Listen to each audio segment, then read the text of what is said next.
안녕하세요. 전자회사에 근무하고 있는 30대 여자입니다. 여러분이 생각하는 세상에서 가장 한심한 종류의 사람은 어떤 사람인가요? 저는 겉멋만 든 사람이 정말 한심하게 느껴집니다. 알맹이를 채우거나 성장하려 하지 않고 그저 치장에만 신경 쓰면서 겉만 화려하게 꾸미는 사람은 백발백중 본인뿐만 아니라 상대방도 겉만 보고 판단하거든요. 겉은 그저 돈만 들이면 얼마든지 꾸며낼 수 있지만 정작 능력이나 인성 같은 건 돈으로는 절대 해결할 수 없는 거잖아요. 저도 한때 화려하고 번드르르한 겉모습에 속았던 적이 있습니다. 하지만 그 번지르르한 모습은 부지런히 자기 관리에 철저한 게 아니라 오로지 자신의 겉모습, 자신의 안위만 중요하게 생각하는 이기적인 민낯이 있다는 걸 알게 됐어요. 그리고 이 이야기는 제가 그 민낯을 맞닥뜨린 후에 겉멋만 든 가면을 벗겨서 부숴버리는 사연입니다. 지금은 알아주는 대기업 전자회사의 기획팀에서 일하고 있지만 얼마나 출세를 하고 얼마나 돈을 벌어도 저는 늘 돈 제대로 쓰는 법을 몰랐어요. 옷 하나를 사도 브랜드 상관없이 그냥 오래 입고 유행 안 타는 보세에서 샀고 좋은 걸 하나 먹으려고 하면 소고기 원산지가 어디고 몇 등급인지 따질 줄도 몰랐죠. 제가 검소하다기보단 그냥 어렸을 때부터 보고 자란 습관 때문일 겁니다. 저희 집은 오래전에 사고로 아버지를 여의고 어머니와 저 이렇게 둘만 생활을 했거든요. 어머니께서는 오래된 설렁탕 집을 운영하면서 저희 둘 모녀가 먹고 살 생활비를 벌었고 최소한의 생활비 외에 남는 돈은 모조리 저축을 하셨어요. 싼 게 비지떡이라는 말은 저희 어머니 앞에서는 비지떡이라도 배만 부르면 족하다라는 말로 무용지물이 됐고요. 그렇다고 살기 팍팍했던 건 아닙니다. 그저 소비를 해야 한다면 값이 싼 최선의 선택지를 선택할 뿐이었고 남들이 보기에는 구질구질하고 악착 같다고 할 수도 있지만 그런 생활 습관이 저와 어머니를 안락한 집에 살 수 있게 해줬고 또 저를 대학에 보내줬고 지금의 편한 생활이 가능하게 만들었어요. 근데 또 습관이 무섭잖아요. 제가 취업을 하고 생활이 예전보다 훨씬 여유로워졌지만 저와 저희 어머니의 씀씀이는 그대로였어요. 1인당 몇십만 원씩 하는 호텔 레스토랑도 남편과 연애할 때 처음 가봤으니 말입니다. 남편은 저와 다르게 쓸 때는 쓸 줄도 알고 또 돈 쓰는데 거침이 없는 사람이었어요. 대학교 동기에게서 소개를 받은 남편은 저와 동갑으로 해외 명품 브랜드 회사의 관리직이었는데 직업만 들어도 좀 화려하고 있어 보인다고 생각을 했어요. 아니나 다를까 소개를 받고 처음 만나는 자리에 남편은 쓰리피스에 딱 보기에도 기성품이 아닌 맞춤으로 보이는 정장을 입고 나왔더군요. 비싼 옷에서 나오는 건지 아니면 탄탄한 직업에서 나오는 건지 모르겠지만 남편의 첫인상은 자신만만하고 콧대가 좀 높아 보인다는 거였네요. 말 한마디 한마디에서 자신감이 보였고 첫 데이트도 굉장히 주도적으로 이끄는 리더십이 있었습니다. 그렇게 제게 없는 점을 갖고 있는 남편에게 전 끌렸어요. 자신을 잘 가꾸고 투자하는 남편에게 말이죠. 남편은 사용하는 향수만 수십 가지였고 옷은 따로 옷방을 만들어도 모자랄 정도로 많다고 했어요. 때로 본인이 누리고 걸치고 있는 걸 나열하면서 뽐내기도 했지만 그때는 자기 관리에 참 철저한 자신감이라고 생각을 했습니다.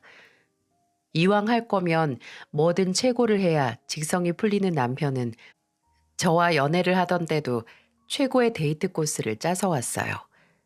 좌석 가격만 30만 원 가까이 하는 VIP 뮤지컬 티켓을 예매하고 연줄이 있어서 예약을 해야만 갈 수 있는 원 테이블 레스토랑에 가서 식사를 했죠. 종종 제가 데이트에 돈을 너무 많이 쓰는 것 같다. 그냥 소소한 데이트도 좀 하자고 하니 이런 말을 하더라고요. 나는 지혜 너랑 하는 건 뭐든 최고로 즐기고 싶어. 여행부터 한 끼 식사까지 뭐든지. 나한테 소중한 사람하고 시간 보내는 건데 돈이 무슨 대수야. 그래도 한 번 만나는데 매번 몇십씩 쓸 수 없잖아. 내가 쓰는데 왜 지혜 네가 아까워해? 나는 별 볼 일 없는 곳에서 시간 보내고 싶지 않아. 내가 그러고 싶다니까. 이때 이 사람이 시간을 1분도 그저 그런 걸로 허비하고 싶어 하지 않는구나 라는 걸 느낄 수 있었어요. 하지만 오로지 남편이 제게 돈을 잘 쓴다고 해서 마음이 갔던 건 아니었어요. 아무리 살아가는 방식이 달라도 본질적으로 저희는 같은 점이 있었거든요. 남편도 저와 마찬가지로 일찍 아버지가 돌아가시고 홀어머니와 남동생 셋이서 살아왔다는 점이 같았죠. 만난 지 반년 정도 지났을 때 남편은 술 한 잔 걸치고 제게 고백을 하더군요. 내가 죽어라 출세해서 돈 버는 거? 물론 예전에 누리지 못한 걸 지금 누리기 위해 돈 버는 것도 맞지만 다 나랑 내 동생 키우느라 고생한 우리 엄마 호강시켜 드리려고 그런 거야. 주혁 씨 어머니께서 고생을 많이 하셨나 봐. 우리 엄마 진짜 불쌍하게 사셨어. 지혜 너희 어머니는 그래도 식당 하나라도 있지. 우리 엄마는 돌아가신 아버지가 남긴 빚 때문에 남의 집 청소해주는 아르바이트 하면서 몸이 부서져라 일하셨어. 지금에야 나랑 동생이 돈 벌어서 빚도 다 갚고 엄마 집 마련해서 편하게 사시지만 내가 평생 다 갚아도 모자라. 그 마음을 누구보다 잘 알았습니다. 저 또한 어머니께서 혼자 딸 자식 조금이라도 본인보다 편하게 살게 하기 위해 일하셨던 걸 알고 어른이 돼서 돈을 벌면서 늘 어머니 생각이 먼저 났거든요. 좋은 곳에 가면 어머니 생각이 가장 먼저 나고 좋은 걸 먹으면 어머니 생각이 나는 그런 마음을 말이죠.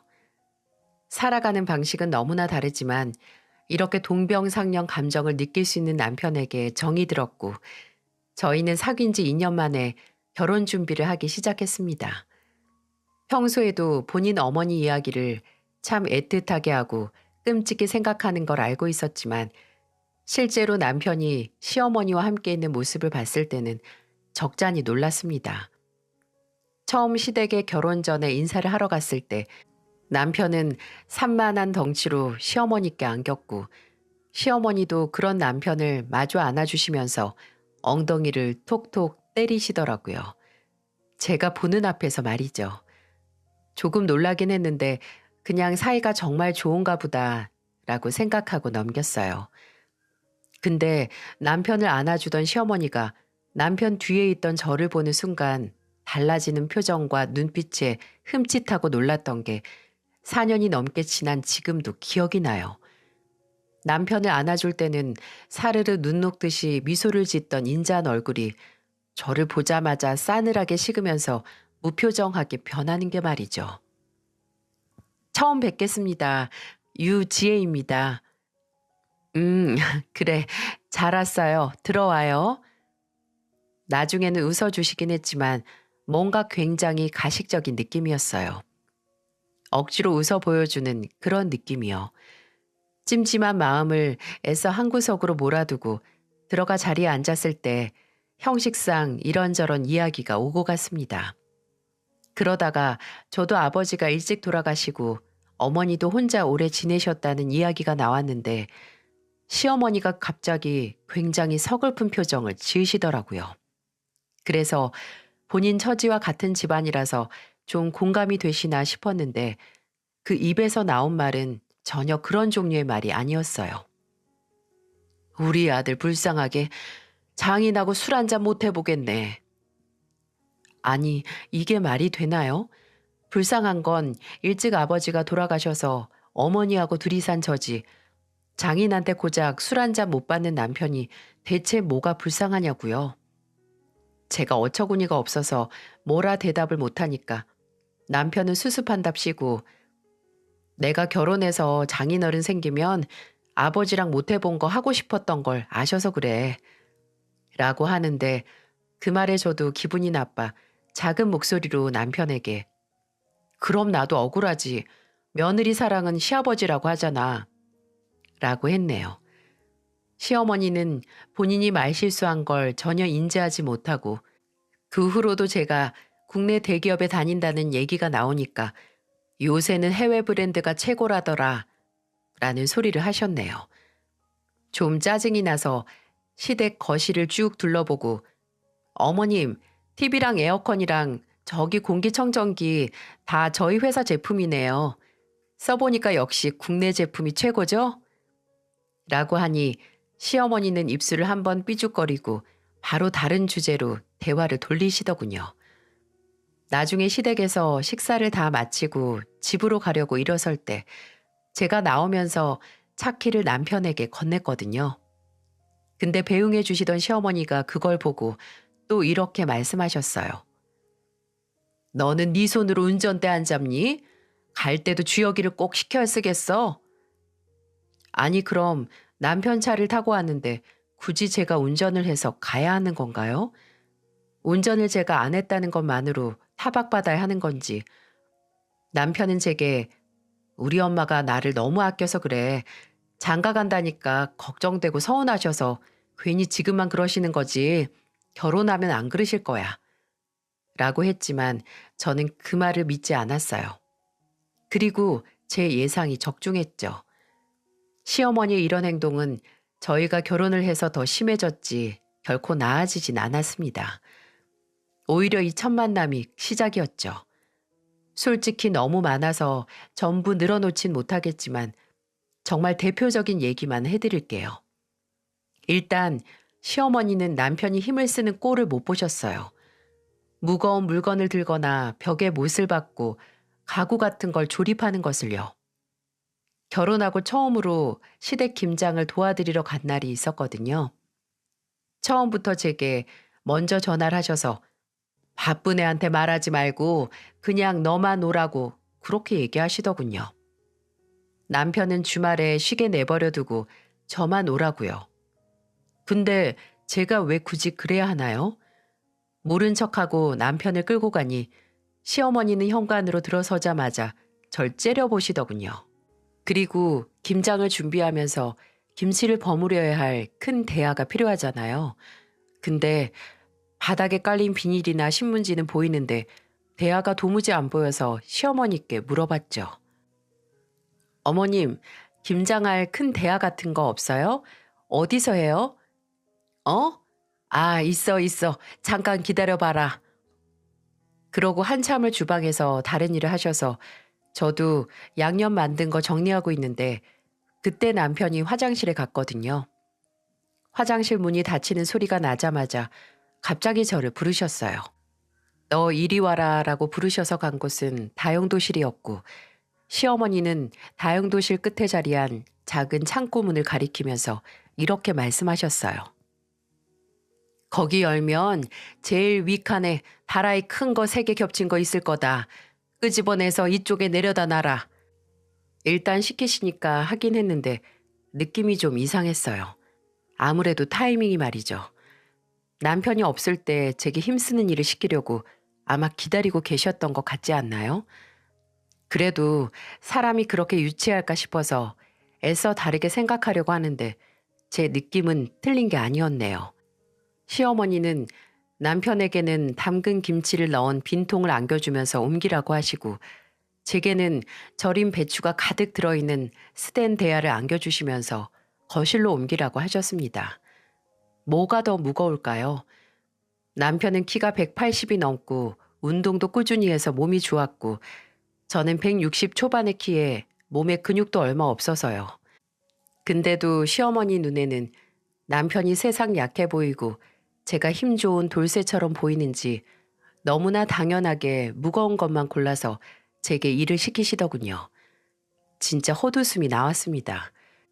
나중에 김장이 다 끝나고 설거지도 저를 시키시려고 하기에 중요한 전화 받는 척하면서 남편에게 떠넘겼어요. 그랬더니 시어머니가 한숨을 푹 쉬면서 설거지를 하려고 하는 남편에게 됐다, 가라 하고 본인이 하시더군요. 참나. 그리고 김치 2통 받고 집으로 가려고 하는데 정말 끝까지 그 김치통을 가리키면서 지혜가 들고 가, 잘 먹어라 라고 콕 집어서 말하셨어요. 진짜 너무하신다 싶어서 저는 잘 먹을게요. 여보 들고 내려와.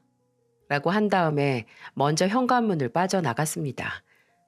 명절에도 마찬가지였어요. 조금이라도 힘이 더 드는 일은 악착같이 제게 맡기려고 하셨어요. 이외에도 남편이 한 번씩 혼자 시댁에 가서 밥을 먹고 오는 날이면 어김없이 그날 저녁에 전화를 하셔서 너 요새 네 서방밥 잘 안 챙기니? 애가 집에 와서 한 달은 굶은 것처럼 밥을 먹고 가더라. 그럴 거면 너 일 그만두고 집에서 살림해. 무슨 대단한 일 한다고 서방 배 굶겨가면서 하니? 라고 하시기도 했어요. 처음에는 그 전화를 받았을 때 크게 당황해서 제대로 말도 못했는데 3번쯤 받고 나니 태연하게 집에서도 그렇게 걸신 들린 것처럼 먹어요. 걱정 마세요. 라고 할 수 있었네요.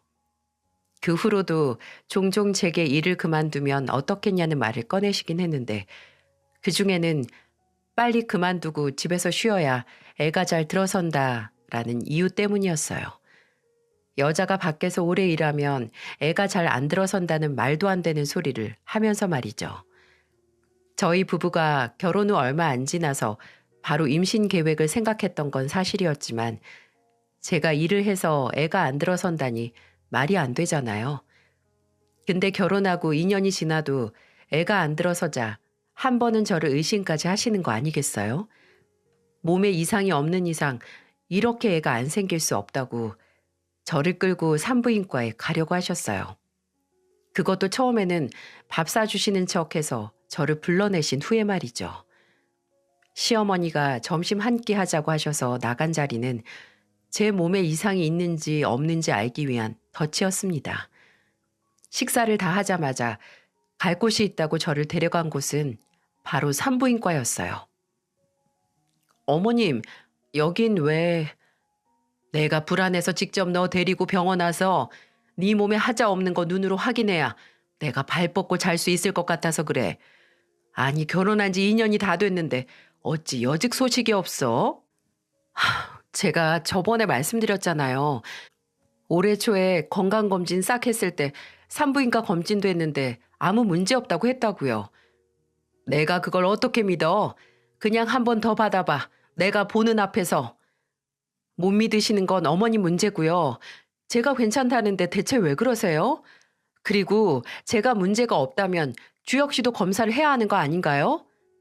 뭐? 그게 무슨 소리냐? 내 아들 몸에 무슨 문제가 있다 이거냐? 이 김숙자 아들한테는 아무 문제 없어. 그럼 한경애 씨 딸 몸에도 아무 문제 없어요, 어머님. 제발 부탁인데요. 이제 제 임신 문제로 이렇게 불러내시는 것처럼 저한테만 스트레스 좀 그만 주세요. 임신은 뭐 저 혼자 해요? 이렇게 호소를 해도 시어머니는 말을 듣지 않으셨죠. 나중에는 제가 회사를 더 다니려고 일부러 약을 먹어 임신을 안 한다고까지 몰아가셨습니다. 저희 집에 와서 제 책상이나 화장대 약은 없는지 확인하다가 제게 들켜서 한바탕 난리가 나기도 했어요. 그럴 때마다 남편은 그저 우리 엄마가 날 너무 생각해서 우리 엄마가 아직도 내가 애처럼 느껴지나 봐. 다 나 걱정해서 그러시는 거니까 당신이 좀 이해해줘. 라고 정말 말뿐인 위로만 할 뿐이었어요. 그냥 우리 엄마 불쌍하게 살아온 사람이니까 네가 이해해라 라고 강요하는 것밖에 아니었네요. 아니, 오히려 한술 더 떴습니다. 결혼하고 1년이 지나가기도 전에 저는 알아버렸네요. 제가 이야기 초반에 남편은 본인에게 투자하는 걸 두려워하지 않고 자기 관리가 투철하며 소중한 사람에게도 돈을 잘 쓴다고 말했었죠. 근데 그게 아니었더라고요. 남편이 투자하고 돈을 쓰는 건 본인과 본인의 가족들에게 뿐이었어요.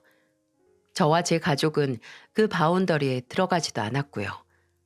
그건 결혼하고 나서 시어머니의 생신과 저희 친정어머니의 생신이 지나고서야 깨달을 수 있었죠. 시어머니는 11월 생이시고 저희 어머니는 2월 생이시거든요. 저희는 그해 6월에 결혼을 해서 시어머니 생신을 먼저 축하드려야 했어요. 남편은 제게 선물만 준비하고 생신날 다 같이 식사를 할 레스토랑은 본인이 직접 예약을 하겠다고 하더군요. 저는 남편이 제게 전해준 대로 시어머니께 드릴 조교기와 명품 스카프를 준비했어요. 꼭 어느 브랜드에서 사야 하는지 강조하더군요. 그리고 남편은 인당 20만 원 가까이 하는 고급 일식집을 예약했고요. 근데 시간이 흘러 저희 친정어머니 생신이 다가왔을 때 남편이 뭘 준비했는지 아세요?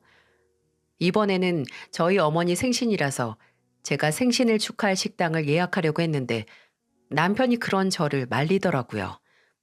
이번에도 식당은 자기가 알아볼 테니 저는 선물만 준비하라고요. 왜? 그냥 내가 예약할게. 안 그래도 어머니 요즘 회가 당긴다고 하셨는데 내가 오마카세 예약하려고 했는데. 회? 알겠어. 그럼 내가 좋은 대로 예약할게. 아무래도 선물은 당신이 준비하는 게 낫잖아. 나는 여자들이 뭘 좋아하는지도 잘 모르고. 엄선해서 좋은 식당을 예약한다고 하는데 저도 알겠다고 하고 그냥 어머니 선물만 준비했죠. 근데 남편이 저와 어머니를 데리고 간 식당은 시어머니 생신을 축하했던 고급 일식집과는 정반대인 인당 3만 원도 안 되는 무한 리필 해산물 뷔페였습니다. 믿겨지시나요? 본인 어머니 생신에는 20만 원짜리 일식집을 예약한 사람이 장모님 생신에는 인당 3만 원이라니. 아니, 3만 원도 아니고 정확히는 2만 7천 원이었습니다. 꾸역꾸역 할인까지 다 받아서요. 제가 뷔페 앞에서 넋이 나가서 물어봤어요. 여기야? 설마 여기서 우리 엄마 생신 축하를 하자는 거야? 괜찮지? 여기 지점이 특히나 평이 좋대. 장모님이 회 드시고 싶다고 하셨죠? 오늘 마음껏 드세요. 진심으로 그 자리에서 뻔뻔하게 웃는 얼굴을 주먹으로 치고 싶었어요. 우리 어머니가 왜 이런 무한 리필 뷔페에서 생신을 축하받아야 하지? 우리 어머니가 시어머니보다 못한 게 뭐가 있다고 라는 생각에 얼굴이 점점 굳어지는 게 느껴졌어요. 근데 저희 어머니는 그래도 사위가 모시고 온 곳이라고 예약한 룸에 들어가서도 웃으시면서 잘 먹겠다고 하셨어요. 식사하는 내내 입에 음식을 넣어도 맛이 안 느껴졌습니다. 밥을 먹는 내내 이 인간을 어떻게 요리할까라는 생각만 했어요. 혹시나 이렇게 저렴한 곳을 예약했다고 했으니 따로 선물이라도 준비했을까 싶어 넌지시 물어보니 안 했답니다. 선물은 제 담당 아니네요. 식사 후에 어머니를 모셔다 드리고 집으로 가는 차 안에서 정말 한마디도 안 했습니다. 집에 도착했을 때 오히려 남편이 제게 먼저 말을 걸었어요. 뭐야? 당신 왜 밥 잘 먹고 입이 대빨 나왔어? 뭐가 문제인데? 뭐가 문제냐고? 정말 몰라서 물어? 진짜 모르는 거면 당신 지능에 문제가 있는 거야. 어떻게 당신 엄마 생신에는 인당 20만 원짜리 식당을 예약했으면서 우리 엄마는 3만 원도 안 하는 뷔페를 예약해? 제정신이야? 당신 엄마랑 우리 엄마를 이렇게 노골적으로 차별할 수 있어? 뭐야? 아니 그것 때문이야?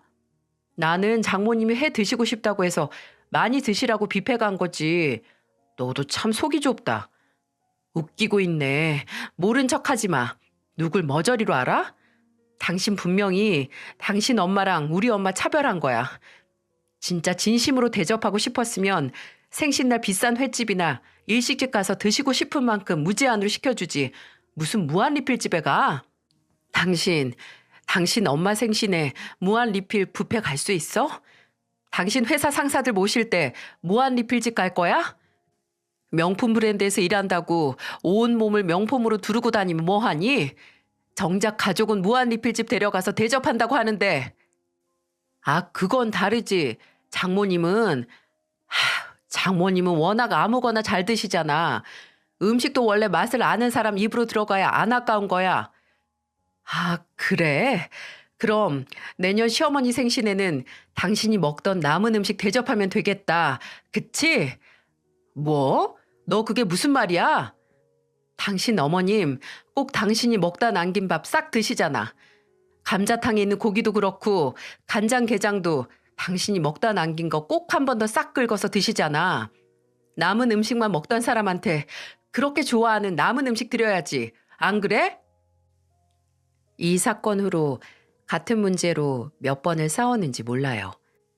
그 다음에 시어머니 생신에 제가 생신 선물로 저희 어머니 생신에 갔던 무한 리필 뷔페 2인 동반 무료 티켓을 드렸던 때 한 번 더 박터지게 싸웠어요.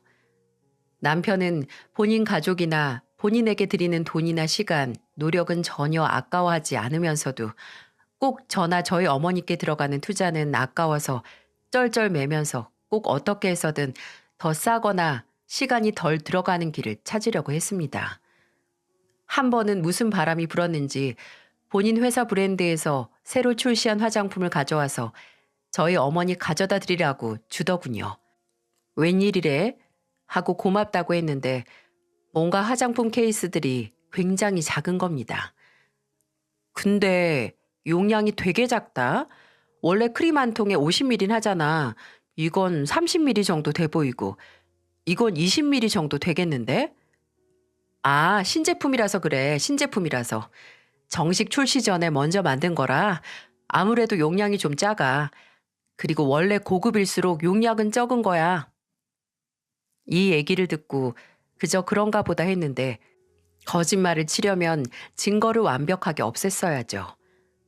아파트 분리수거하는 날 박스를 치우는데 그곳에 남편이 저희 어머니께 드리라고 준 화장품 본품 박스가 있었습니다. 그리고 그 박스를 들었을 때 본품 60ml와 함께 샘플 20ml가 같이 들어있었다는 걸 알게 됐죠. 그렇습니다. 본품은 본인 어머니께 드리고 공짜로 딸린 샘플만 저희 친정 어머니께 적선하듯이 준 거예요. 그때 바로 어머니를 드리려고 했던 작은 크림통을 들어 소파에 누워있던 남편에게 던졌습니다.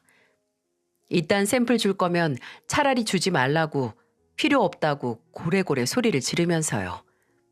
남편은 순간 얼굴로 크림통을 맞아 화를 내려다가 제 손에 들린 본품 박스를 보고 말을 잇지 못하더군요. 지도 할 말이 없겠죠. 그저 본인 아들만 귀하게 여기는 시어머니와 마찬가지로 남편 또한 그저 본인과 본인 어머니만 소중할 줄 아는 그런 이기적인 인간이었습니다. 심지어 지 혼자서 알아서 효도를 하는 것도 아니었어요. 저희 어머니한테는 샘플 주는 인간이 시어머니가 조금이라도 몸살이 나시거나 하면 저한테 이런 말부터 꺼냈으니까요. 엄마 혼자서 괜찮으실까? 당신이 가서 죽 좀 만들어 드려야 하는 거 아니야? 약 좀 챙겨드리고. 왜 당신이 안 가고 내가 가? 아니 며느리가 시어머니 편찮으시면 갈 수도 있지. 내가 뭐 못할 말 했어? 내 말은 왜 아들인 당신이 먼저 갈 생각은 안 하고 나한테 먼저 떠넘기냐는 말이야. 야, 됐다 됐어. 내가 너한테 무슨 말을 하겠니? 우리 엄마도 참 불쌍하시지. 이렇게 정없는 며느리나 보고. 우리 엄마야말로 불쌍해. 생신날 무한리필 뷔페나 데려가는 사위 봤으니까. 명품 브랜드에서 일하면 뭐하니? 하는 짓이 명품이 아닌데. 그리고 제가 저희 어머니께서 무릎 수술을 하셨을 때 휴가 받아 병원에서 간병하러 갔거든요. 근데 제가 간병 가기 전 집에서 간단하게 짐을 싸고 있으니 뒤에서 삐딱하게 서서 그러더군요. 너는 너희 어머니만 중하고 우리 엄마는 안중에도 없지? 장모님 아프시다니까 바로 튀어가네? 그럼 너도 튀어가던가. 나한테 가서 죽하라고 해놓고 내가 안 간다고 했으면 너라도 갔어야지. 그나마 나는 너한테 떠넘기지도 않고 내가 알아서 하잖아. 어머님도 참 딱가시지. 입으로만 효도하는 자식 때문에 편찮으실 때 죽 한 번 못 얻어 드시고. 그리고 나는 어머님 편찮으실 때 안부 연락이라도 했어. 근데 너는 우리 엄마 수술하신 다음에 전화라도 드렸어? 아니잖아. 저희는 이런 다툼이 쌓이고 쌓여서 급속도로 서로 사이가 안 좋아졌습니다. 집안에서 마주쳐도 거의 대화다운 대화도 안 했고요. 명절에도 각자의 본가로 갔습니다. 남편이 저희 집에 갈 때는 할인마트에서 싼 돼지고기 사가려고 하고 시댁에는 LA 갈비 사가려고 했을 때 이후로 말이죠. 아무리 중요한 일이 생겨도 딱히 말도 안 했어요. 저희 어머니께서 무릎 수술 이후 하시던 설렁탕집을 정리하시고 평생 모은 돈으로 3층짜리 건물을 인수했을 때도 남편에게 전하지 않았습니다. 안 그래도 남편 회사와 멀지 않은 곳에 있는 건물이라서 나중에 남편이 먼저 알게 되면 그때 말할 생각이었어요. 괜히 말 전한다고 먼저 말 걸었다 또 싸움하기 싫었거든요. 진심으로 이렇게는 못 살겠다. 정말 애 생기기 전에 이혼해야지 하고 고민까지 했답니다. 어머니께 상담을 하고 싶긴 했지만 꿈에 그리던 건물을 인수하셔서 한껏 고조된 어머니의 기분을 망치긴 싫었어요. 어머니는 식당을 정리하고 작지만 건물주가 된 후 조금 쉬셔도 좋을 텐데 수술한 지 얼마 지나지 않은 몸으로 매일 건물에 출근하듯 가셔서 청소를 도맡아 하셨거든요. 그렇게 한껏 충만한 행복을 느끼시는 어머니께 딸의 이혼 결심을 바로 전할 수는 없었네요. 그렇게 간간히 먼저 이혼했던 친구들에게 조언을 받아가면서 혼자 끙끙 앓고 있었어요. 그러다가 알다 못해 막 썩어가려던 이가 알아서 툭 뽑힌 사건이 터지고야 말았어요. 하루는 남편이 퇴근하고 집에 와서 계속 비죽비죽 웃는 게 아니겠어요?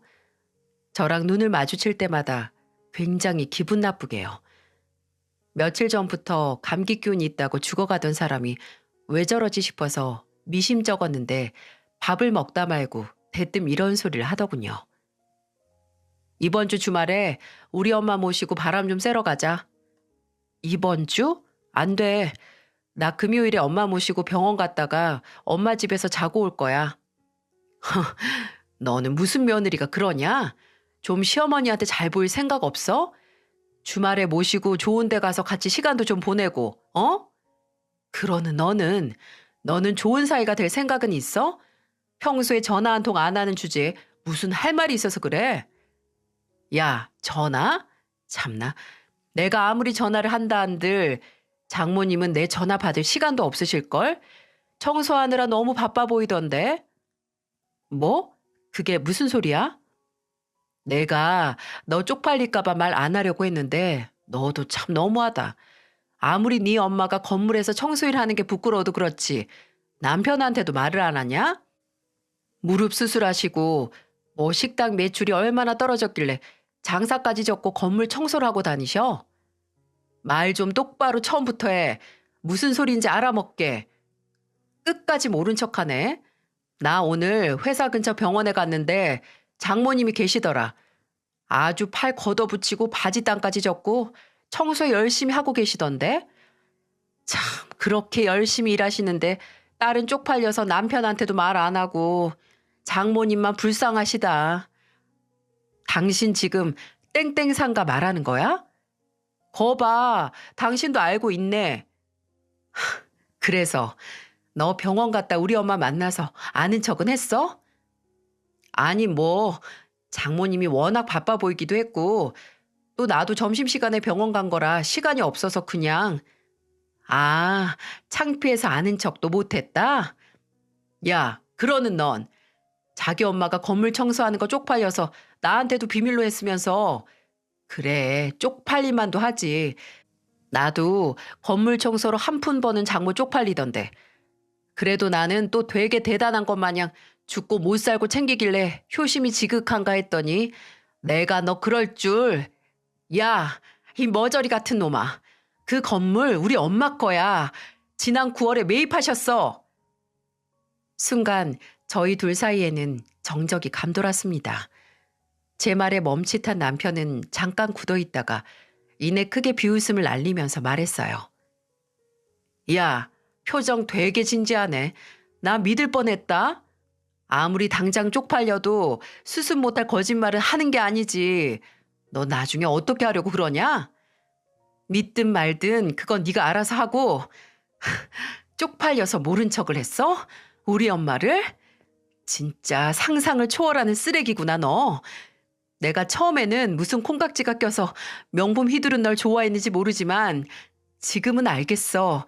네가 왜 명품에 집착하는지. 본인 자체가 구제할 수 없는 싸구려라서 사서 걸치는 것 정도는 명품을 둘러야 그나마 사람처럼 보여서야. 맞지? 뭐? 야, 너 말 다 했어? 진짜 구질구질한데 누군데 나한테?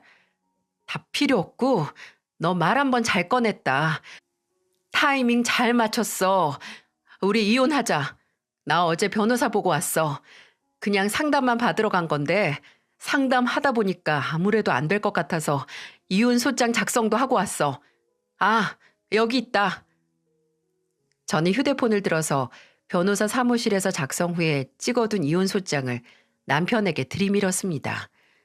지진이 난 것처럼 흔들리는 눈동자로 휴대폰 화면을 더듬던 남편은 손으로 입을 쓸더니 오히려 코웃음을 치더군요. 이혼? 네가 정말 돌았냐? 그 뻣뻣한 자존심 때문에 이혼한다고? 누가 내 자존심 때문이래? 너 때문이야, 너 때문. 네가 타지도 않고 분리수거도 안 되는 쓰레기 중에 쓰레기라서 그 악취 때문에 이혼하는 거야. 네가 나랑 헤어지고 잘 살 것 같냐? 웃기지 마. 너 네가 대기업 다닌다고 믿을 구석 하나 있는 줄 아는데 건물 청소나 하는 별 볼 일 없는 신정분인 네가 나 없이 잘 살 것 같아? 아, 그러고 보니 이것도 있었네. 내가 부동산에 엄마랑 같이 갔었거든? 자, 봐. 이걸 보고도 못 믿겠으면 뭐 어쩔 수 없고. 남편이 무슨 말을 하든 저는 들고 있던 휴대폰에서 다른 사진도 찾아서 남편 눈앞에 가져다 놨어요. 그건 제가 미리 찍어둔 어머니 명의로 된 건물 등기부 등본이었습니다. 이렇게 써먹을 줄은 몰랐는데 휴대폰을 들여다보는 남편의 표정이 점점 일그러지는 걸 보면서 조금 후련하긴 했어요. 남편은 한참을 손으로 입을 틀어다 막고 충격에 빠져 있더니 이내 이런 헛소리를 내뱉더군요. 왜 나한테 말 안 했어? 꼭 해야 돼? 엄마가 건물 매입하신 게 지난 9월이라고, 9월. 우리 사이 진짜 안 좋았어. 당신이 추석에 우리 집에 돼지고기 사가고 당신 집에는 소고기 사갔을 때 더 나빠졌고. 그럼 이게 다 내가 장모님 댁에 소고기를 안 사가서 이런 거라고? 넌 머리가 그렇게 나쁘냐? 어떻게 말이 그렇게 돼? 아니면 너무 충격받아서 뇌가 잠깐 기능을 상실한 거야? 당신이나 당신 엄마나 지들밖에 모르는 이기적인 쓰레기니까 이혼한다고. 됐냐? 이제 이해가 가? 이렇게 갑자기 헤어진다고? 안 돼. 어떻게 이렇게 헤어져? 난 못해. 갑자기도 아니고 당신 허락도 필요 없어. 내가 끝낸다면 끝내는 거야. 이혼 얘기가 나왔으니 한 집에 있는 건 아무래도 불편하겠지? 내가 나갈 테니까 이 집은 이혼 조정하면서 팔아서 쪼개든지 몰아주든지 하자. 야, 지혜야, 잠깐만. 너 이렇게 가면 분명 후회한다. 어? 간단하게 짐을 챙기는 제 옆에서 남편은 아주 성가시게 후회할 거다. 다시 생각해봐라. 너 너무 감정적이다. 라는 소리만 하더군요. 저는 트렁크 가방 하나를 들고 가방을 챙긴 다음에 저를 졸졸 쫓아서 현관문 앞까지 온 남편에게 말했어요.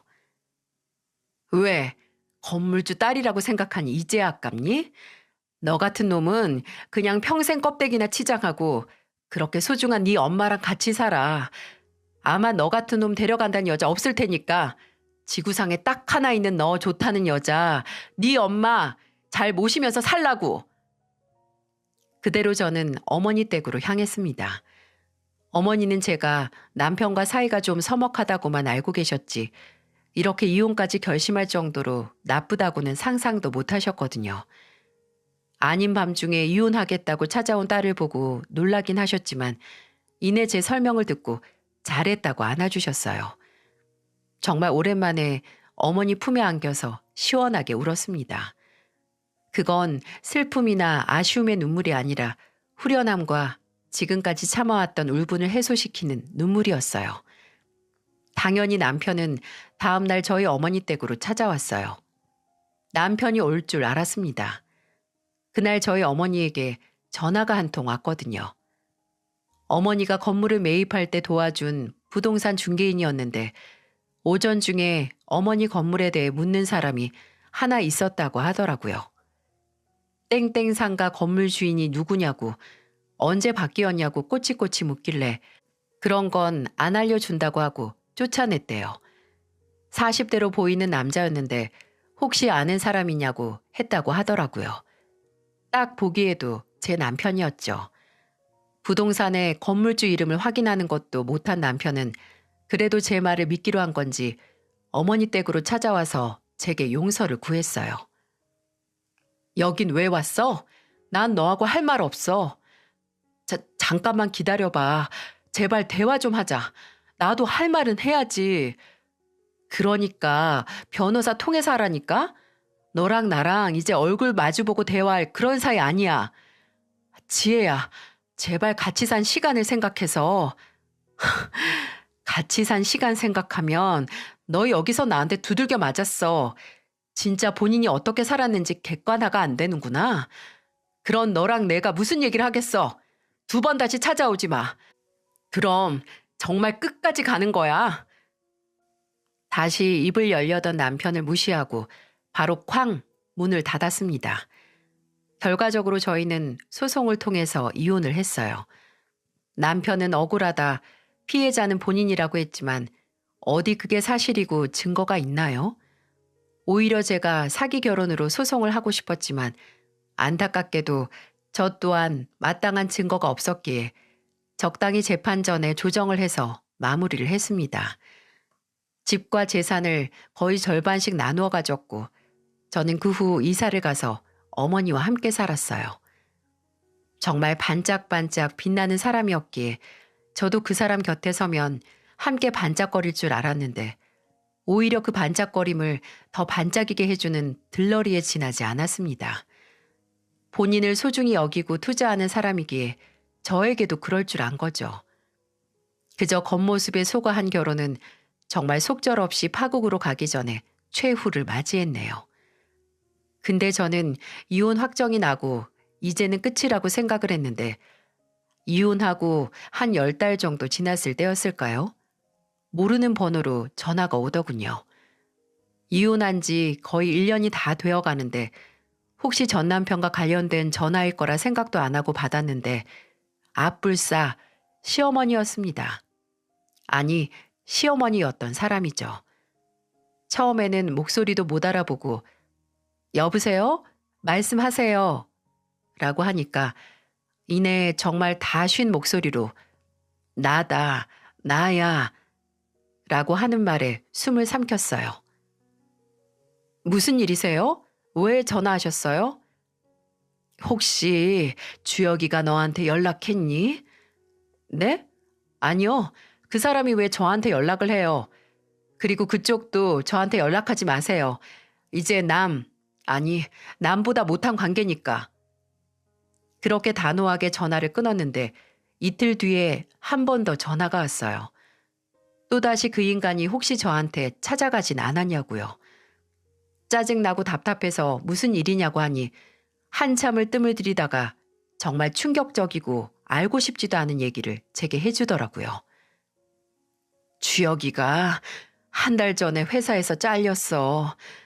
아니 그게 이혼하고 정신을 통 못 차리다가 회사 안에서 불륜인지 뭔지 했다지 뭐니. 근데 지혜야, 네가 생각해봐라. 주혁이가 어디 그런 짓을 할래니? 애미가 저만 바라보고 사는 거 뻔히 아는데 어떻게 결혼한 회사 사람이랑 눈이 맞아서 회사에서 잘려. 제가 그걸 어떻게 아나요? 저도 그 인간이 어떤 인간인지 모르고 결혼했다가 죽순 입장인데. 근데 회사 내 불륜으로 품위 유지를 어겨 해고됐다니 참 구질구질하고 가지가지하네요. 저는 끝나지 않을 것 같은 푸념을 늘어놓는 시어머니에게 그 인간이 어떻게 되든 상관없고 저한테 오지도 않을 거다. 그러니까 다시는 연락하지 마라라고 하고 전화를 끊었습니다. 근데 말이 씨가 된다고 시어머니와 그 전화를 하고 일주일 뒤에 또다시 모르는 번호로 전화가 오는 게 아니겠어요? 새벽에 전화가 울려서 눈도 못 뜨고 모르고 받아버렸는데 그 인간이었습니다. 혀는 베베 꼬여서 알고 보니 술에 왕창 취해서 전화를 건 거였더라고요. 여보세요? 지혜야, 너니? 술 마셨어? 됐다. 나 끊는다. 잠깐만. 잠깐만 목소리 좀 들려줘. 내가 왜 너한테 아까운 내 목소리 들려줘? 술 마실 거면 곱게 마시고 잠이나 자. 잠이 안 오면 어디 머리라도 들이박아서 기절이라도 하든가. 지혜야, 나는 네가 나한테 이렇게 모질게 말을 해도 그래도 네 목소리만 들어도 좋다? 내가 진짜 요즘 너무 살기 싫어서 그래서 한 잔 했다. 한 잔이 아니라 한 바가지는 한 것 같다. 불륜하고 신세 망쳐서 살기 싫냐? 근데 어떻게 하니? 다 네 잘못인데 나한테 전화해서 쓸데없는 하소연 하지 말고 네 엄마한테나 해. 네 엄마 너 걱정해서 나한테까지 전화하시더라. 죄송하지도 않니? 매번 입으로만 우리 엄마 불쌍한 사람이라고 하는데 네 엄마 불쌍하게 만드는 게 바로 너 같은 자식이야. 이제 술 먹고 실수로라도 전화하지 마. 진짜 피 보는 수가 있어? 그렇게 전화를 끊은 후로 다시 전 남편이나 시어머니였던 사람에게서 연락은 오지 않았어요. 전화 왔던 번호를 모두 차단으로 돌리기도 했지만 나락으로 떨어지는 인생을 더 곤란하게 만들기 싫었겠죠. 예전에 전 남편을 소개해줬던 대학 동기에게서 남편이 여전히 백수로 살고 있고 그러다 시모와 함께 작은 집으로 이사를 갔다는 소식을 들은 후로는 어떻게 사는지 모릅니다. 그렇게 명품 인생, 지 잘난 맛에 사는 인간이 한순간에 어머니 집에 얹혀 사는 날백수가 되다니 진짜 인생은 짧은 것 같다가도 그 과정에서 시시각각 무서운 지각 변동으로 사람을 정신없게 만드는 것 같습니다. 그 과정을 괴롭게 만든 것도 다 그 인간이 자초한 일이지만요. 저 또한 제 인생을 조금 더 고달프게 만들긴 했어요. 그 인간이 정말 어떤 사람인지 모르고 결혼까지 해서 3년의 결혼 생활 동안 괴로웠으니까 말이죠. 이제는 그 괴로움 속에서 벗어나 자유를 맛보며 어머니와 단란하게 살고 있지만 혹시 제 눈에 콩깍지가 늦게 벗겨졌으면 어땠을까 생각하면 소름이 끼칩니다. 어머니는 건물주가 됐음에도 지금까지 일주일에 3번은 꼭 건물에 나가셨어요. 가서 건물 관리부터 세입자들과 소소한 만남까지 하고 계세요. 비상시국으로 인해 지난 몇 년 동안 모두 힘든 시기를 거쳤는데 어머니께서는 세입자분들을 위해 월세도 내리면서 착한 임대인 캠페인에 동참을 하셨어요. 아마 이런 어머니의 심성이 전 남편과 제가 아무리 살아온 배경이 같을지라도 다른 종류의 인간으로 자란 이유겠죠. 홀어머니를 향한 효심이 지극하다는 게 같다고 할지라도 남까지 갈아가면서 본인 어머니를 챙기려고 하는지 아니면 혼자 알아서 효도를 하는지 방법이 다르니까요. 지금도 한번 크게 데인 여파인지 그놈이 다 그놈 같아 보여서 다시 누굴 만날 시도조차 안 해봤습니다. 그리고 아마 앞으로는 크게 이변이 생기지 않는 이상 어머니와 함께 옹기종기 살 것 같아요. 지금 이 생활에 너무 만족하고 있거든요. 어쩌면 괜히 콩깍지까지 써가면서 결혼을 했기에 그런 고생을 한 건 아닌가 싶기도 하네요. 이야기를 들어주신 여러분께서도 만족스러운 인생을 살아가시길 바랍니다. 건강하시고 항상 행복하세요. 안녕하세요. 채널을 애청하고 있는 40대 여자입니다. 10손가락 깨물어서 안 아픈 손가락 없다고 하잖아요. 근데 우리는 상황에 따라 쓰는 손가락이 정해져 있죠. 아주 만족스러울 때는 엄지손가락을 내보이고 다른 사람과 약속을 할 때는 새끼손가락을, 어떤 손가락은 남을 욕보이기 위해서 쓰기도 하고요. 또 반지를 끼워서 반짝거리게 하는 손가락도 정해져 있습니다. 좀 씁쓸하지만 자식도 마찬가지인 것 같아요. 아무리 내 가슴을 울리지 않은 자식이 없다고 해도 특히나 더 애틋하고 마음이 가는, 그래서 뭐든 더 해주고픈 자식이 있는 법이죠. 저도 부모라서 그 마음을 없는 일은 아니다 싶으면서도 동시에 누군가의 자식이기에 그래도 부모는 그런 마음을 자식이 알게 해서는 안 되지 않나 싶네요. 이 사연은 저의 가장 사랑하는 사람이 손가락 중에서도 가장 마음고생을 많이 한 덜 아픈 손가락이라서 보내는 사연입니다. 지금까지 새 아이를 낳고 잘 살고 있는 남편과 저는 제가 20대 후반이었을 무렵 만났어요. 친한 친구랑 한창 술 한잔 하다가 2차로 어디 갈까 하다가 친구가 근처에 있는 아는 지인들이 자리 잡고 놀고 있다는데 갈래? 이러는 거예요. 알딸딸하게 취하기도 했고 또 저는 새로운 사람을 만나는 걸 좋아해서 알겠다고 했죠. 그 자리에 제 남편이 될 사람이 있었을 줄 누가 알았겠어요? 남편의 첫인상은 딱 그 노래 아시나요?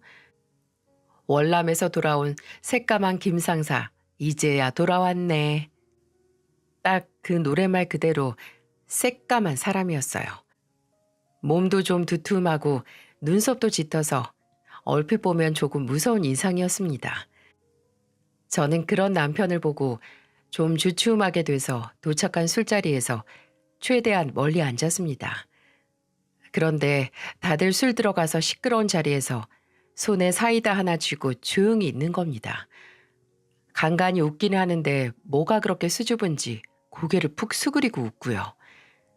겉과 속이 너무 다른 그 모습이 신기하기도 하고 뭔가 웃기기도 해서 빤히 쳐다보니까 남편의 친구라는 사람이 말하는 겁니다. 이거 희라 씨가 민철이를 아주 신기하게 쳐다보시네. 신기하긴 하죠. 얼굴이랑 몸은 흑곰인데 속은 햄스터나 다름없어요.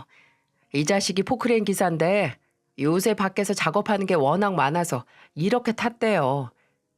야, 뭐 그런 것까지 다 말하냐? 정말 그 말 그대로였어요. 겉은 거대한 맹수 그 자체인데 속은 아주 작은 동물 같은 게요. 그 이후로 그 멤버 그대로 술자리를 몇 번 가졌는데 한 3번쯤 만났을까요?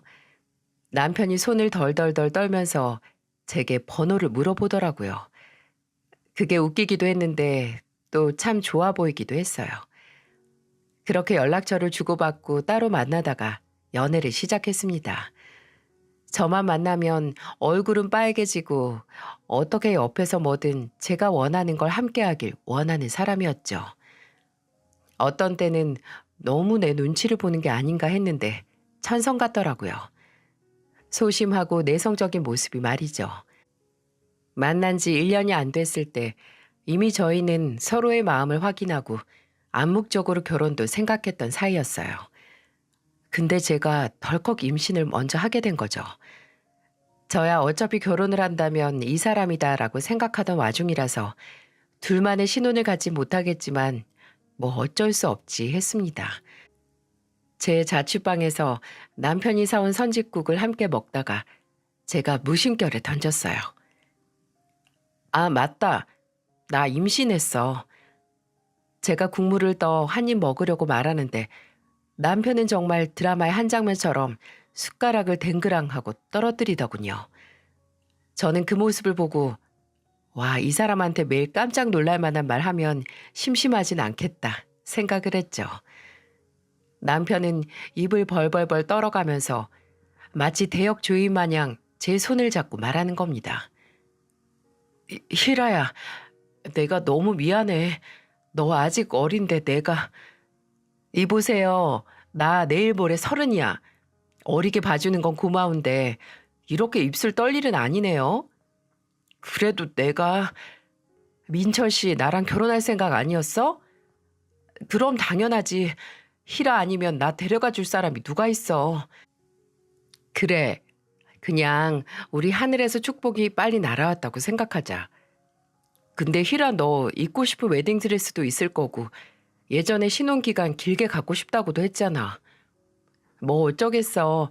이미 저질러졌는데 팔자련이 해야지. 우리 지난 일은 뒤돌아보지 말자. 어? 우리 아이는 희라 성격 닮았으면 좋겠다. 남편이 착하고 순하긴 하지만 저도 동의했습니다. 사람이 좀 편하게 살려면 융통성이라든지 무슨 일에는 그냥 그런가 보다 하고 넘어가는 성격이 편하잖아요. 남편은 남들 기분 맞추고 신경 쓰느라 제 남편이지만 좀 성가신 성격이었기 때문이죠.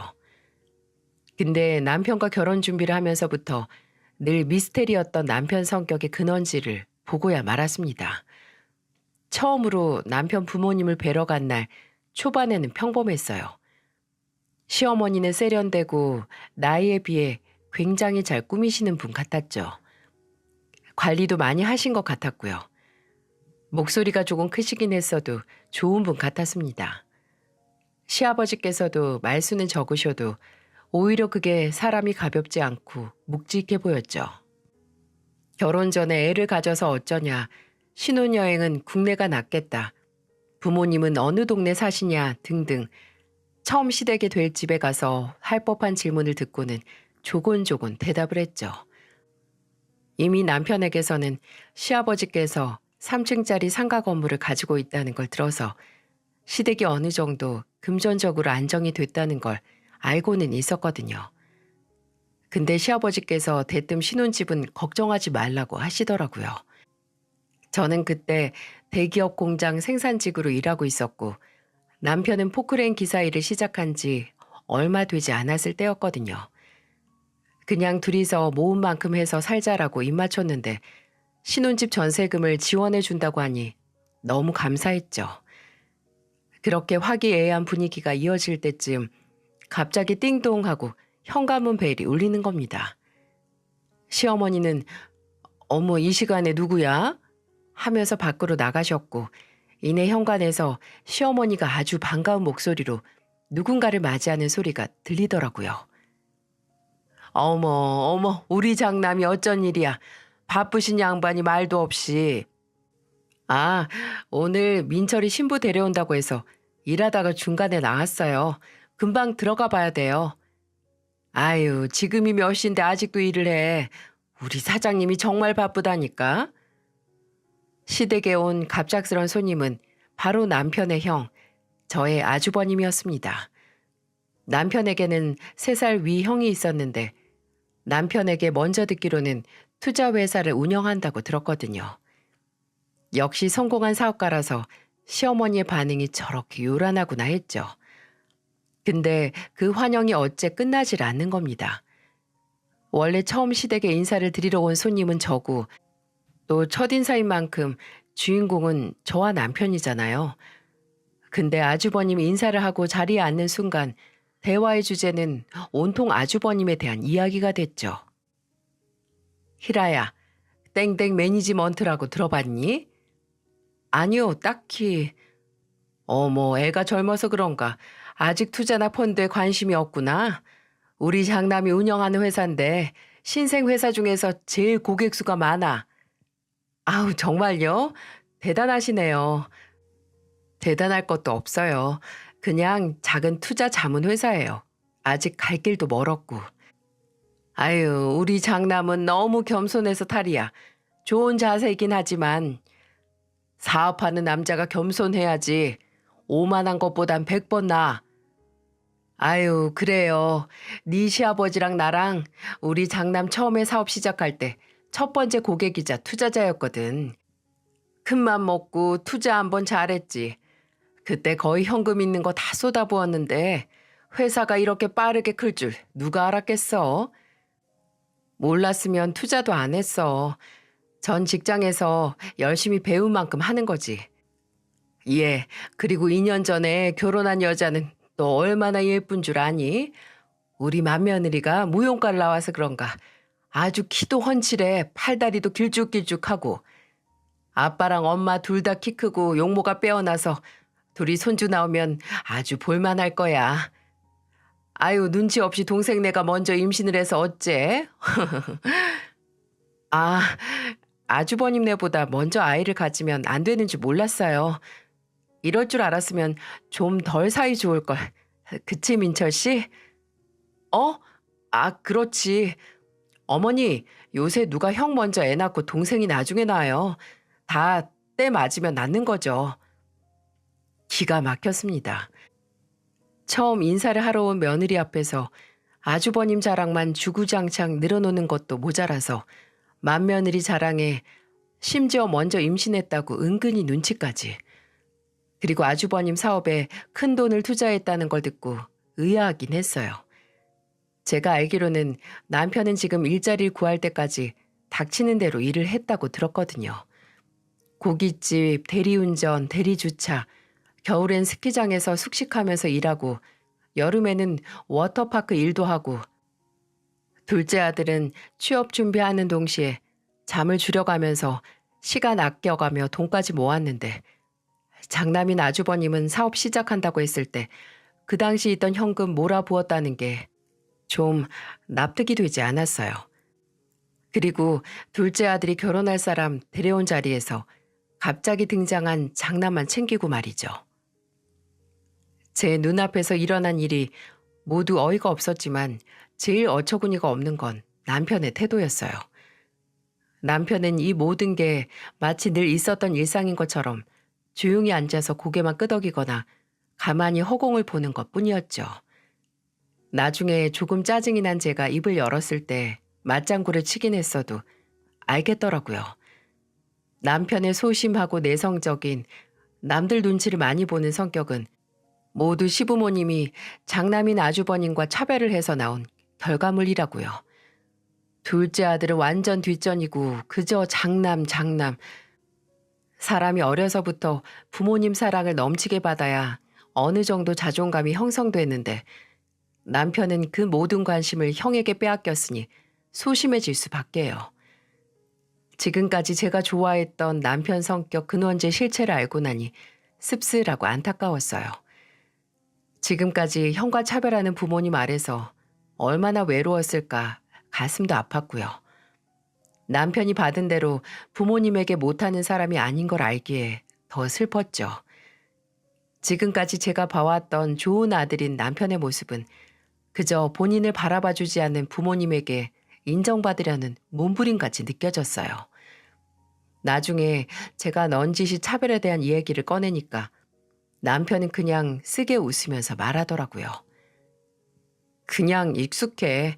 부모님한테 2등인 자식으로 사는 거. 칭찬하는 것도 마음 쓰시는 것도 돈 쓰시는 것도 다 형이 우선이긴 하지만 뭐. 나도 그렇게 부족한 것 없이 자랐으니까 불평해서 뭐해. 확실히 형은 부모님이 투자한 만큼 결과가 잘 나오기도 했고. 민철 씨도 형이 받은 만큼 지원받았으면 지금 다른 일을 하고 있을지 누가 알아?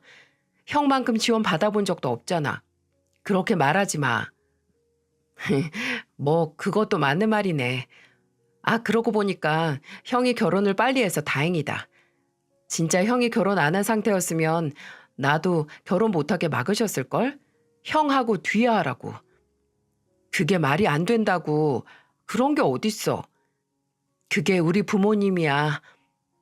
당신이 부모님에게는 2등 자식일지 몰라도 나랑 이제 태어날 우리 아이한테는 1등 남편이고 1등 아빠일 거야. 고마워 여보. 나 진짜 결혼 잘한다.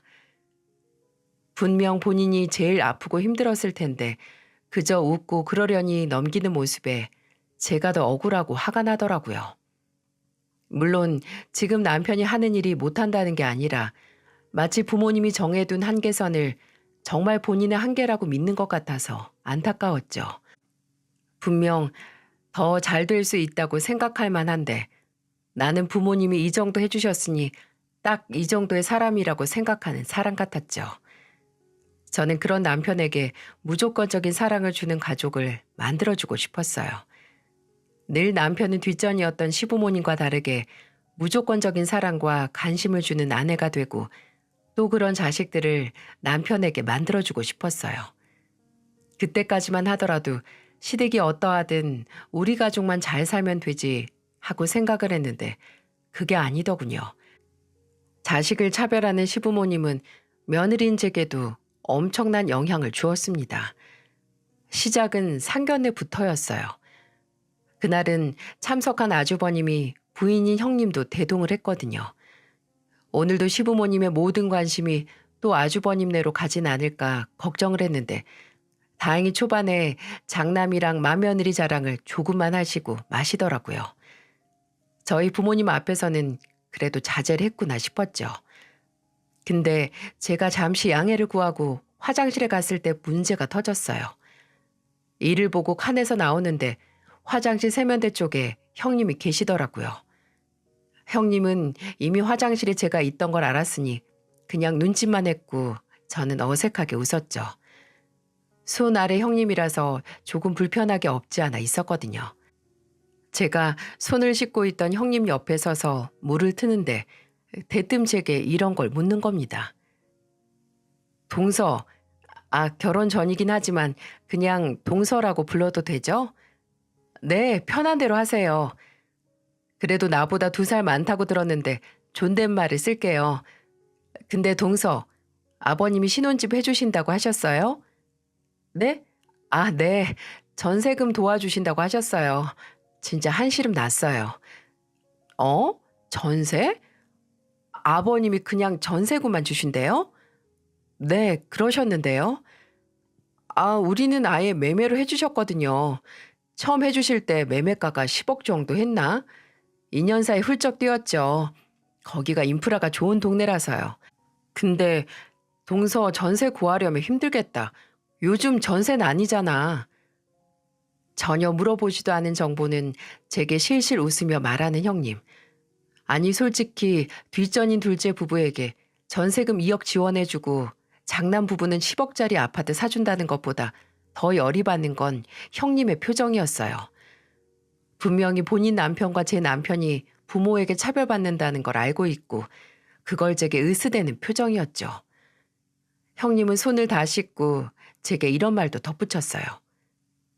아버님한테 건물 있는 것도 알죠? 근데 그거 다 장남 몫이라고 하시잖아요. 진짜 옛날 분이라니까.